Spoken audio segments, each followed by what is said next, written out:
Record. Okay. Okay. So one of the first things to introduce ourselves, I'm Rahul Nagda. I'm currently in the final year of my DDS at UCSF School of Dentistry. And we have here Dr. Rajan Gupta, who needs no introduction. He's graduated a long time ago. How many years it's been? I graduated in 2015, and then I've been working since then. And now I'm going back to school. I'm very excited about that. I'm going back for my endo residency starting in July. So uh, at UIC. So that's pretty much it. Yeah. So today we did it because there's a lot of like misinformation about SOP, and I'm actually helping out like 4 or 5 people right now. And then when I talk to them about SOP, they get overwhelmed. So I talked to Rahul, and I'm very thankful to him to make this group and give us a platform where we all can interact and people can feel safe to share their ideas. And we don't have like people like who keep on messaging or judge others. So Rahul, I would like you to start. Yeah. Yes, and before we start, just a disclaimer: we are now experts in this field. Just because of our experience, we have failed many times. We have applied to many schools, received many interviews, helped many people get into school, and by that knowledge, we have little bit knowledge to help you all. And we would definitely ask you to use more resources if you like. Go on Google, check for other formats and how other people do it. But this is just our little input on how we can help you. Okay, so I'll be starting with I'll share my screen and let me see.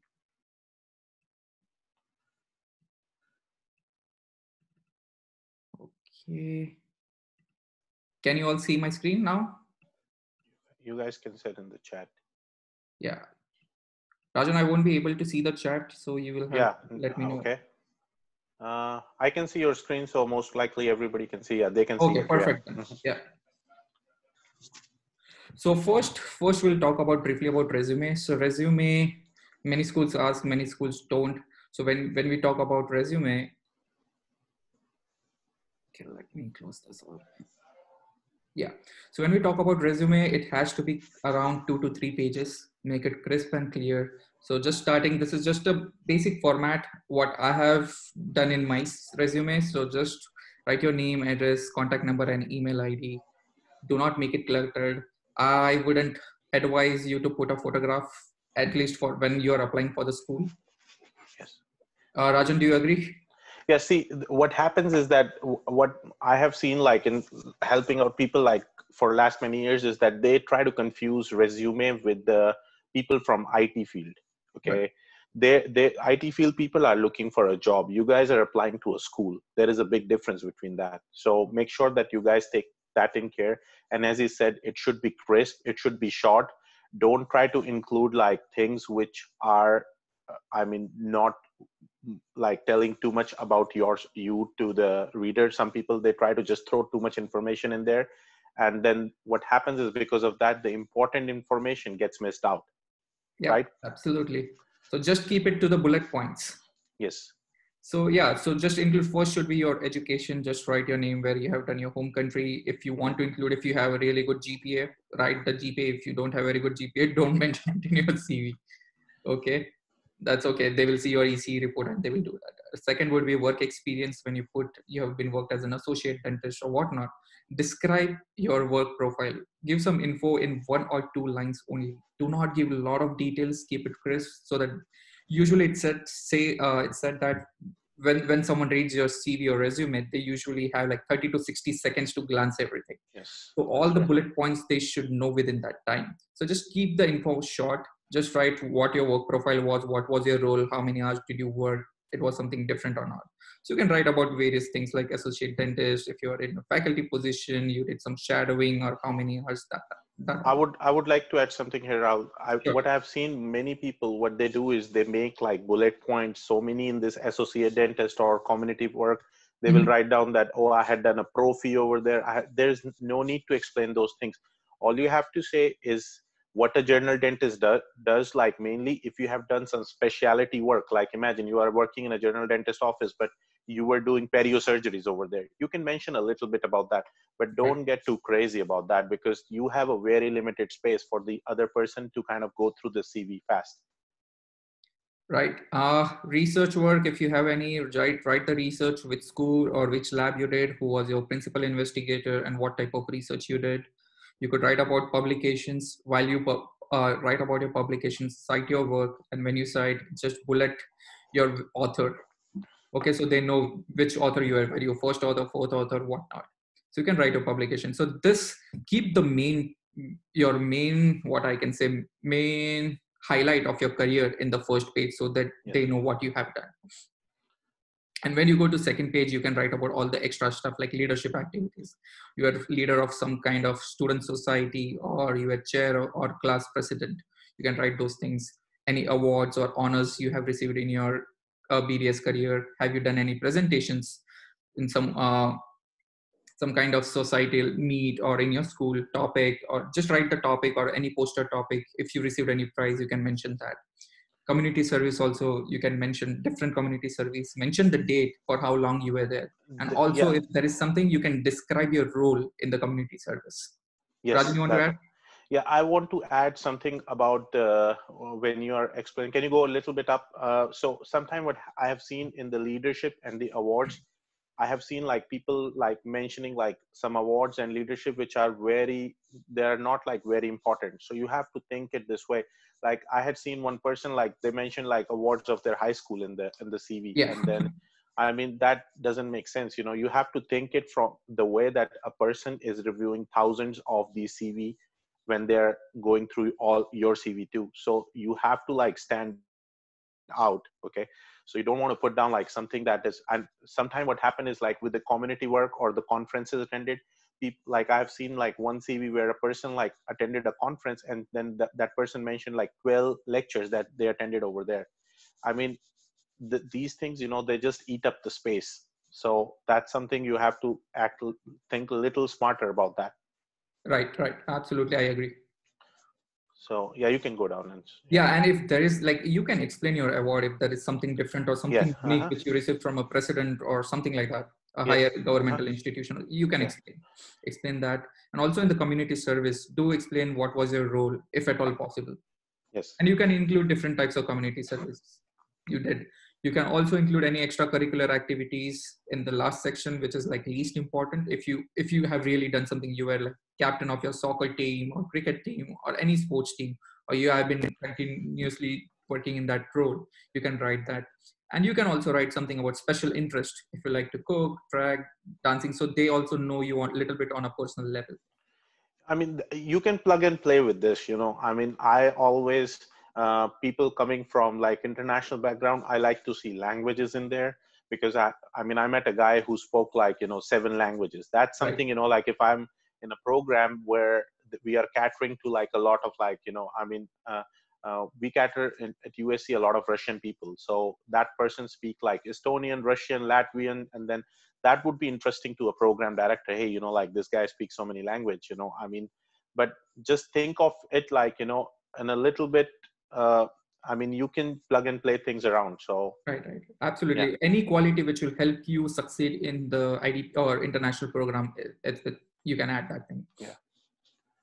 So this is mainly everything what you are going to write in your CV. Of course, this is just a little format. There are a ton of formats available. You can go to different website. Use UCSF also. Just Google UCSF sample CV or sample personal statement, and you will find there what different types of format they are Yeah, looking at. that's actually a very good format. And if you guys want, you know, like I mean, the ones who are attending the Zoom meeting or even after that, if you want, I can put my CV on the group. I mean, in the files, if you want, just if you want it. I mean, it doesn't like. Yeah, I wouldn't recommend, Rajan. What happens like when you put your CV, there are a lot of people, there are smart people, and then we are not so smart people. What they do is they just copy everything, Yeah, and no, that's that's what doesn't, we yeah. want people to create their own. Okay, When no, you that's put fine. that thing, yeah, when you put that thing, it's some people just copy it. Yeah, Point to but if point. you guys have questions about CV, you can post it here or you can Yes. post it on the group and I'll be more than happy to answer. Let's move on to the personal Personal statement. statement, yes. So personal statement is very important document for you. This is what will is gonna give you interviews. So make sure you spend a lot of time in refining, creating a personal statement which is unique to you. So first and foremost, a lot of people ask us like, do we need a professional? So first point, it has to be, what is personal statement? It is your personal story. So avoid someone writing it for you. They cannot explain what struggles you went through or what exactly you want. And secondly, you all give TOEFL scores, right? You all give TOEFL, so they know what are your TOEFL scores. If you write crisp and clear like TOEFL, which is like literature English, which is at a very good level, and then your speaking score they see, and your TOEFL score is around 95, they know that this is not you. And it's okay to have written your personal statement in a simple language. There are a lot of professors here who are from Chinese origin, Indian origin, Middle Eastern origin. They are not literature experts. So Yeah, they want to know what you are. See, one thing like about statement of purpose is I always tell the people like, that first you have to understand what's the purpose of SOP. Okay. If you don't understand it, like you are not going to be able to write it down good. And as he said, somebody cannot write down a SOP for you. I mean, we are not advising against getting any professional help, but you have to make sure that that person is able to connect with you on a personal level to write down a SOP. SOP is basically like describing all your journey and why you want to come to US in 1.5 page. Okay. Because that's what the word limit is. And then other thing is that what happens is what I have seen, like, I mean, I'm just going to talk about my personal background is when I chose dentistry in India, it was not because I wanted to be a dentist. Okay. It was because, like, I mean, for the reason everybody like, was applying for a medical school and I wasn't able to get into medical school and I chose dentistry. I know some people chose dentistry by choice, but here in US, people choose dentistry by choice. So you have to explain the reader in a very simple and expressive language that why you want to do dentistry in India, or sorry, in US. Okay. So, but make sure that it's simple language. Like think of it like this, like imagine you are explaining a treatment plan to the patient. You're not going to tell the patient, imagine you're doing a root canal on a patient that, oh, I'm going to go down to your apical foramen and I'm going to go this nanomicrometers in there and I'm going to clean with this much file all this infection. No, you're going to just tell them that, hey, we're going to do a root canal which will clean up your infection and get you out of the pain. That should be your broad perspective. Think of it like this, that a person who's reviewing your SOP is reading thousands of SOPs. So it has to stand out, but at the same time, it has to be simple so that it has a flow in there. Rahul, you can take over from here. So, and another next point is when we see like people ask for our personal statement or other students' personal statement. So again, you have to create your own. And a lot of people are not going to share their personal statements. So stop asking. Rather, what you can do is you can write your whole story. You can write your story to 3 or 4 pages initially, and then condense it to 1.5 pages, and then send it to your peers to proofread so that they can refine it for you. Okay. And second, let's move to our second point. Your personal statement has to be well organized. Dedicate one paragraph to each subset. So we are talking about how you can create your story. So first would be your inspiration for dentistry. And again, as Rajan mentioned earlier, it's okay to have an ordinary story. Don't create something new. Don't be a superhero there. Right, Rajan? See, the thing is that what I always tell the people that they are not looking for superheroes and superwomen. Okay. Because the thing is that at the end of the day, you're going to be a class of 30, 32, 15, 20 people, and you have to work as a team. Program doesn't want people like who are too much like, too high or too like less. They want people like who can interact with each other, who can like play as a team, and then who can work as a team and then graduate on time. That's what program wants. Program doesn't bother, like at the end of the day, like, I mean, they will be happy if like Rahul is doing a pediatric residency, but it doesn't matter to them if he's going for a pediatric residency or if he's doing a general practice or whatever he does. What matters to them is that for those 2 years, he doesn't create too much trouble. He doesn't fight with his people, with his his classmates. So that's what they want. So if you are normal, it's fine. Like, don't try to like, just think of this thing that, oh, I haven't done enough. Yeah. If you're not. Yeah.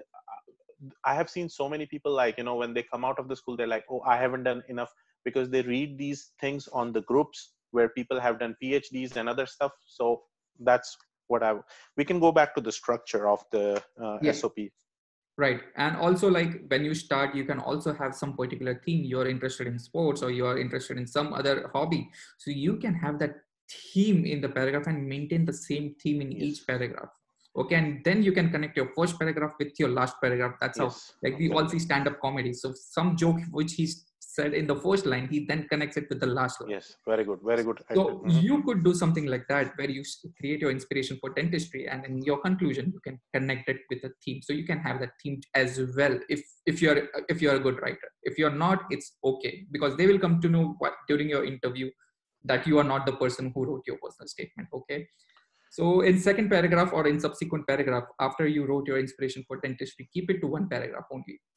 So Yes. describe your unique experiences, your BDS experiences, along with reflection which relates to dentistry, or your decision to come to USA.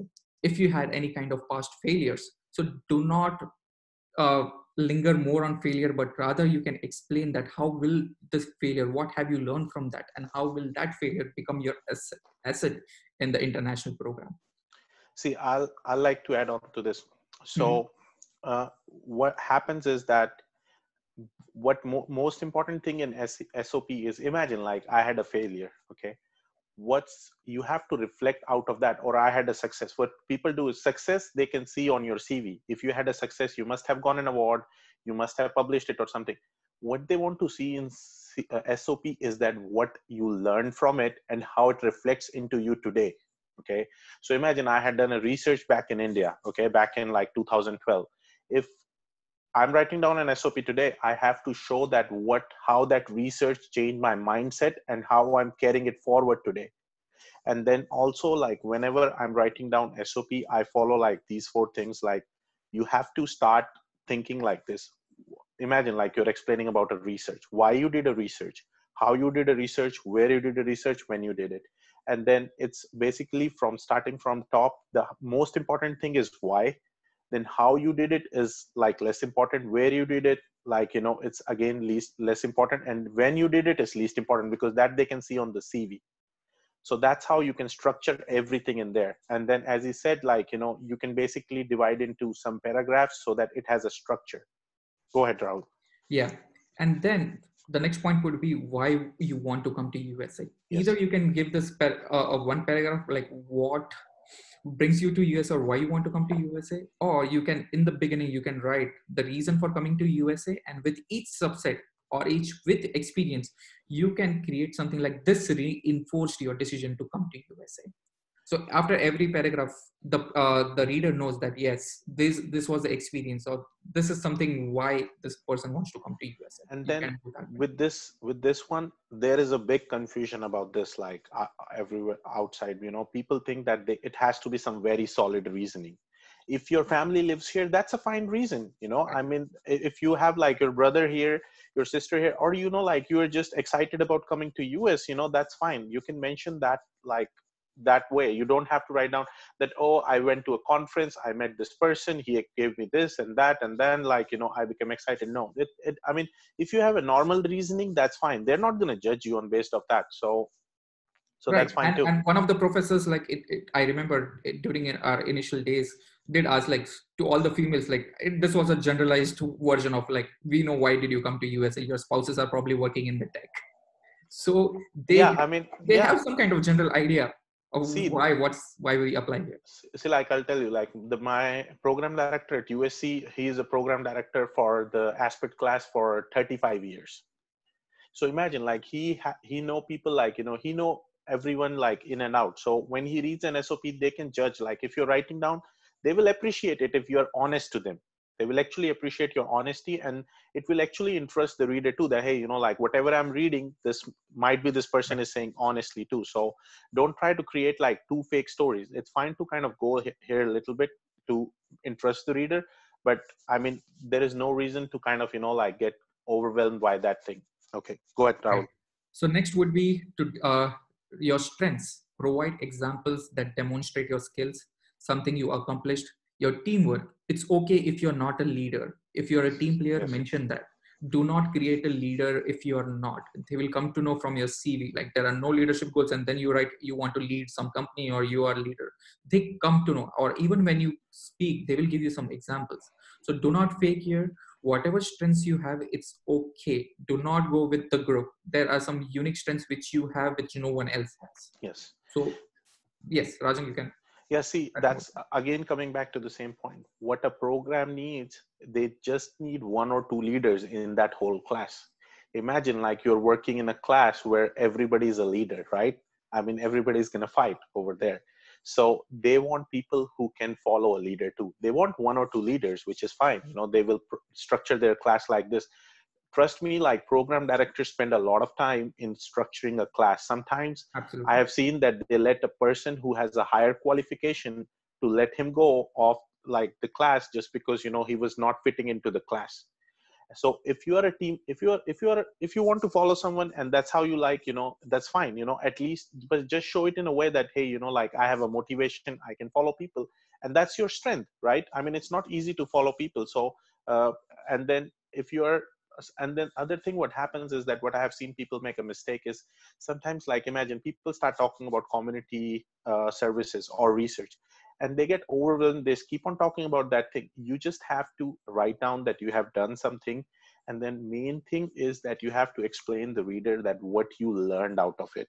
Absolutely. Not like, you know, talking about, I have seen, like, I was actually reviewing someone's SOP. He's that person is a very close friend of one of my professors earlier. So uh, and then I saw that that person was just talking about community work, and then ate up all the space, and there was no time to transition. And that's, you know, like it's, I mean, that's what mistake I saw Right. sometimes. Yeah, go ahead, And they have Rob. seen like in 2 years you're not going to get a lot of time. It's a fast paced program, so they Yes, know that in yes, 2 years you're not going to do a lot of research, you're not going to do yes. a lot of That's community work. They have seen students, yes. so they know. So do not emphasize something which you are not.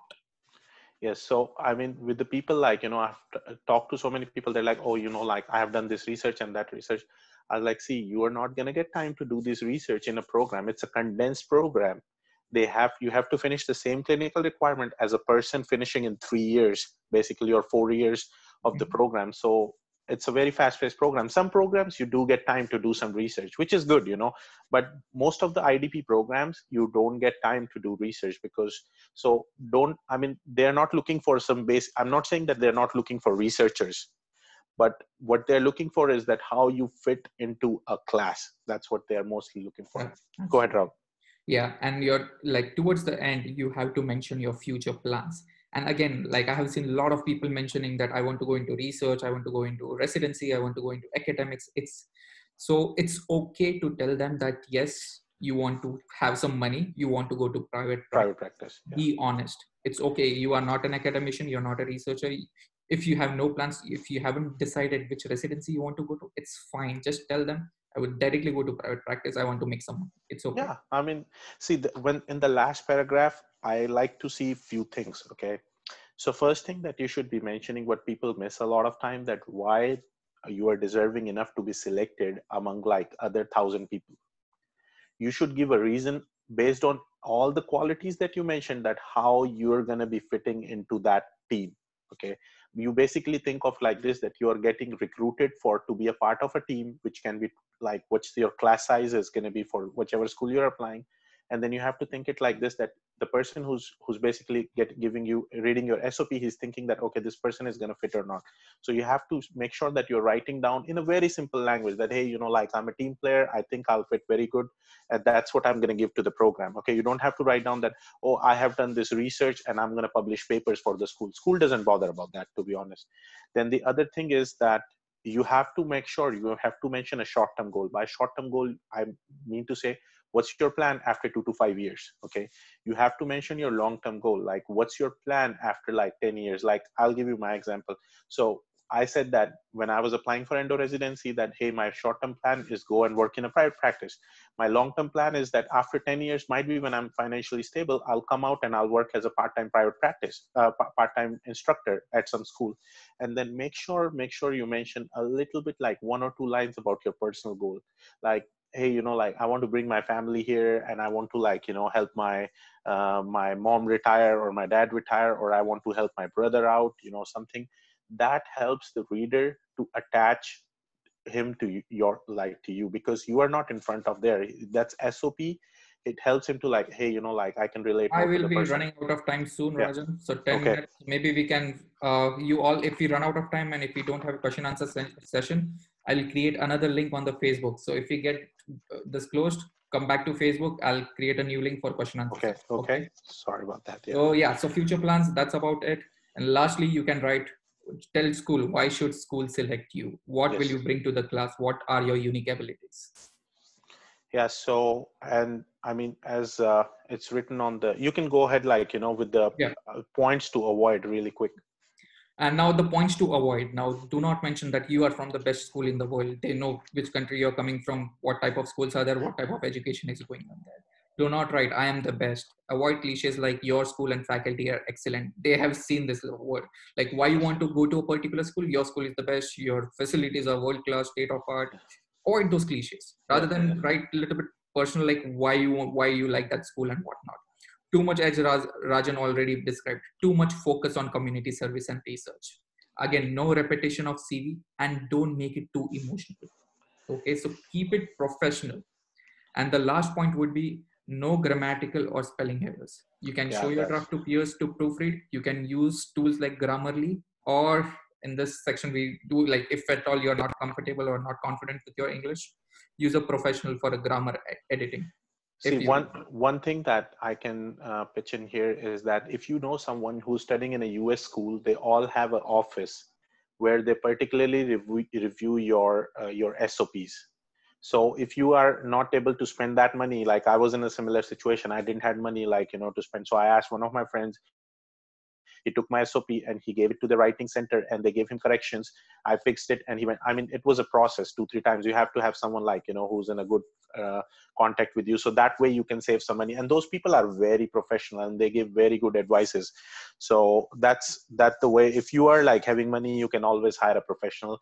But make sure that that professional gives enough time to you. So, and also avoid scams on Capit groups on Facebook. Yes. There's a lot. Yeah. Profile, they tell you that they get selected in this school. Avoid those scams. Okay. Yes. Mm-hmm. Yeah. So that's about it. Let's move to question answer. Mm-hmm. You guys can unmute yourself and you can ask questions. Or no, a lot of people will unmute together. So let's. Yeah. Okay. Let's keep it. Yeah. So I can call out your name, and when I call out your name, you can unmute your mic and speak to either Rajan or me. Okay. One of the initial question I had from Rohit. It was DDS or residency. There's a YouTube video for that, for DDS versus residency. You can refer to that. And if you have more questions, post it on the group and we'll answer. So next will be helpful to look at your note. So again, CV, you have a ton of different designs available. This was one of the things which I shared. So you can look at this format and then you can create your own. One question, do you prefer simple white background, black letter CV, or something with different color templates, background, etc.? I would keep it to the simple background. Colors, you can add 1 or 2 different colors, like just some lines which you want either red or which is subtle, or gray or something, but do not make it really so to the eyes. But yeah, I feel like, the school is anyways going to print your application. So they're not going to do a color printout of the application. Or maybe they may do color printout, yeah. So, which many may not like it. So keep it simple. Yeah, keep it simple. Yeah. As a fresh graduate, do you advise to do MPH and then DDS or directly go for DDS? That's something we can discuss in some other video, but I think we have discussed this before, like on the group. So let's move on to the next question. Let's keep the question to personal statement and CV, or maybe if we have time, when I do the next Zoom meeting ID, we can talk if we have time. Shouldn't we have a paragraph to state our interest about specific university, its facility and research? No. Capit, it's a common personal statement, so you do not want to write anything about specific school. I mean, if you are up, the thing is that, see, when you are not into a program, it's very, very hard to judge the specific facilities and research. I'll give you a very small example. I know we are running very short on time. Like USC has done like so much research about the stem cell technology. Okay. But the problem is that if you read about USC on the website, it will look like that they're doing a lot of research. But imagine like that whole block where they do this research is like 5 miles away from the main center. And you have to be in a very good touch with that professor. So if somebody is mentioning that and I'm reading that SOP, I'll be just like saying that this person doesn't have an idea about the reality of the program. So yeah, go ahead. Right. So I would not write it down. Right. Mm-hmm. One more person asked, can SOP have a story type writing like metaphors or imagery? Not for a DDS program. I mean, if you were applying for an undergrad program, might be, I'll say, but not like, I mean, you can use that a little bit, but not like a completely like a story, as if you're writing a story, because Right. at the end of the day, you have very less space and there is a lot to write down. So yeah, I So would. each paragraph, when you mention about your story or any particular experience, keep it to the paragraph, conclude that story. Do not drag it to another paragraph. So one paragraph has one subset only, or talks about your one quality or any one or two experience, similar experience. Let's say your inspiration for DDS or your experience in your previous dental school. Do not drag it to different paragraphs, and do not jump the timeline too. So that's another thing. Yeah, and then I mean, you can. What I will say is, if it's transitioning and then somehow it's getting the whole theme of the SOP, it's fine, but it shouldn't like, that you're just carrying like one example and just trying to like talk about that, because it will get like monotonous, like for the reader. So Right. So next question is a good question. How should we mention lectures we attended during conferences like CTA? Yes, you can mention it in your CV if the space permits, in the end, not in the beginning. yes, Just write the lecture name or which year did you attend and who was the speaker or the topic of the lecture. That's it. this topic of the lecture, I would say, like, you just think about it like, that you don't have to try to keep it between 2 to 3 pages. Don't get too much, because nobody's going to read that 4th page, to be honest. So Right. yeah. Or should we include personal qualities on CV like enthusiastic, passionate? No, I would not do that. If I apply for residency, I'm not getting your question. You can ask it next time. Little bit more elaborate. I do not understand your question. If we are not able to answer something, you can ask on the group on the link of this announcement. Go ahead. And probably we'll start another meeting. I'll post a meeting ID soon after we end this video. Okay. Should I mention non-dental jobs on my CV, or should I focus on getting a dental assistant position? I didn't get this question, but if you have a non-dental job, that's fine to mention. Yes. I had one of my friends. He was working as a person who loads up stuff in FedEx, and then he mentioned it, and he actually revolved his SOP around that. And I mean, the way he wrote it down is great. Anything on SOP can be great as long as you can make a theme out of that. Go ahead, Rahul. And yeah, if you don't, and getting on dental assistant position, yes, if you have nothing else to do, definitely go and do a dental assisting job so you can have that experience. Yes. I read question in Capit asking my strengths from previous dental school, but not my personal strength. What does it mean? That I'm confused about this question. We'll Yeah. Let's take on to the next question. Yes. Should we create just one personal statement for all universities? Shouldn't we state something specific about the university? No, it's basic. I think this person has not yet applied to Capit, I believe, because in Capit, one personal statement goes to all the universities. I think there is a way that you can apply a particular statement. They charge you extra. They charge you extra for that. Yeah, but if the format is changed and you have the opportunity to make it specific to each school, yes, you can make it. But then you'll have to go through the extra work of researching the schools and what they want. And you could do it that way as well. So we have one comment from Dr. Shreyas Oja. I mean, yes. He actually guided me during my time. So he's saying that some programs have individual questionnaires that they want you to complete. Please make sure you give those supplemental questionnaires as much important as CV. Absolutely. Very good point. Yeah, and try to make sure that the content don't differ too much. So for example, in your Capit CV, if you say you want to specialize in PED, don't say you want to specialize in PED. It's very, very important point. So if you are having a questionnaire, that means that the school is particularly looking for that. Let's do one thing. Let's start another meeting so that we can. I want to touch that point a little bit. Yeah. Thank you, everyone. We'll see you soon.